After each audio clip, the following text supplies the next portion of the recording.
ஹரியும் சிவனும் ஒன்று.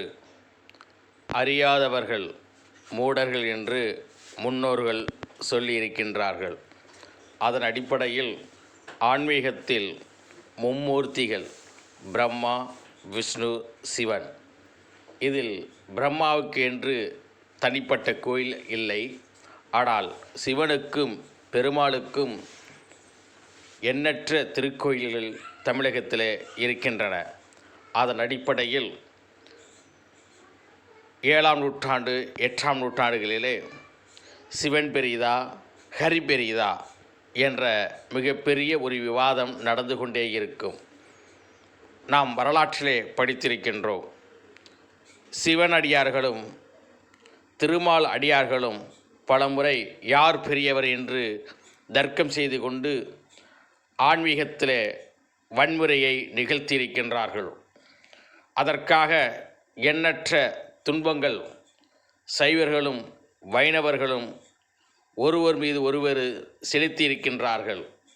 வைணவர்கள் சைவர்களை தாக்குவதும் சைவர்கள் வைணவர்களை தாக்குவதும் நாம் அறிந்த ஒன்று.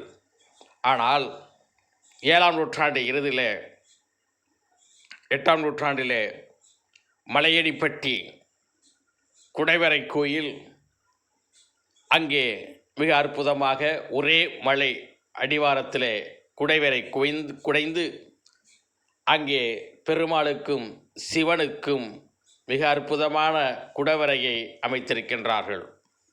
சற்று சிந்தித்து பாருங்கள். சைவத்துக்கும் வைணவத்திற்கும் ஒரு பெரும் போராட்டம்.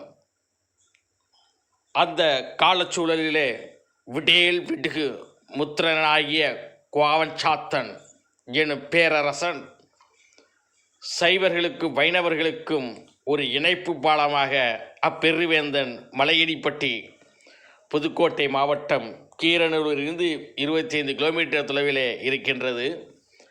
அதற்கு அருகிலே தான் கிள்ளிக்கோட்டை இருக்கின்றது.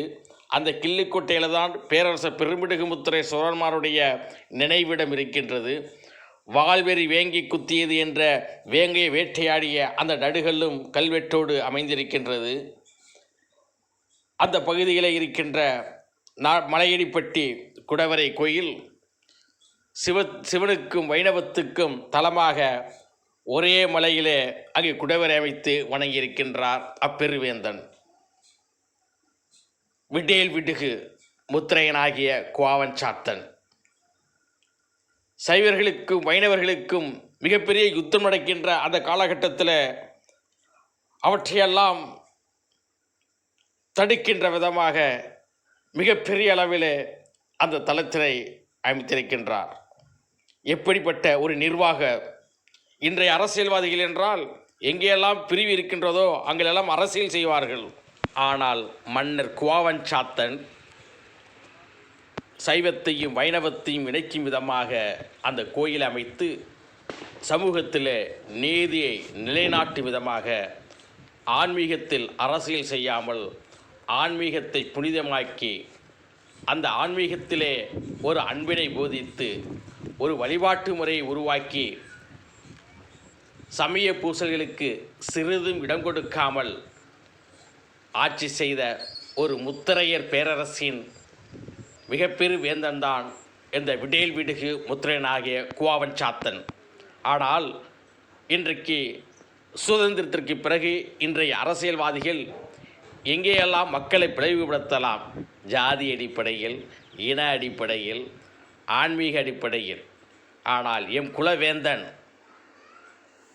குவாவஞ்சாத்தன் மக்கள் நலனே ஒன்றே குறிக்கோளாக கொண்டு ஜாதி மத வேறுபாடுகளுக்கு இடம் கொடுக்காமல் மனிதநேயத்தை வளர்க்கும் விதமாக முத்திரையர் பேரரசனுடைய அடையாளமாக சைவத்துக்கும் வைணவத்துக்கும் கோயில் அமைத்து சமய பூசல்களை தடுத்து நிறுத்தி அறத்தின் வழியில் ஆட்சி நடத்திய ஒரு முத்திரையர் பேரரசனுடைய மிக பெரும் வேந்தன்தான் விடேல் விடுகு முத்திரனாகிய குவாவஞ்சாத்தன்.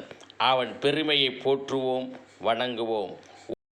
ஓம் நமச்சிவாய. ஓம் நமோ நாராயணாய. திருநியமம் அன்னை மாகாளத்து காலாப்படாரியை போற்றி வரலாற்று மீட்டுருவாக்கம் தொடர வேண்டும்.